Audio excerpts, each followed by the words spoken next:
So what's up diha mga ka-farm no? Good morning sa ato ang mga ka-farmers da no. So about sa nangutana nato no kung unsa daw tambal no sa ano kanang inigputol sa iyang pusod o inigputol sa iyang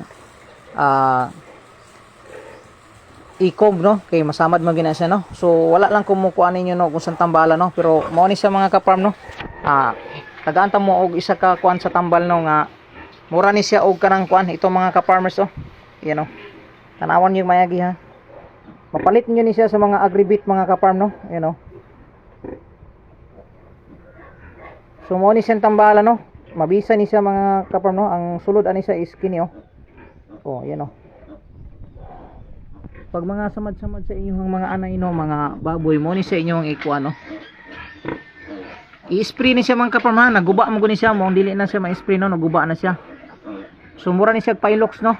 Ana o mga ka-farm, shout out sa inyo ha na kini oh. Sa mga agribit niyo ni siya mapalit.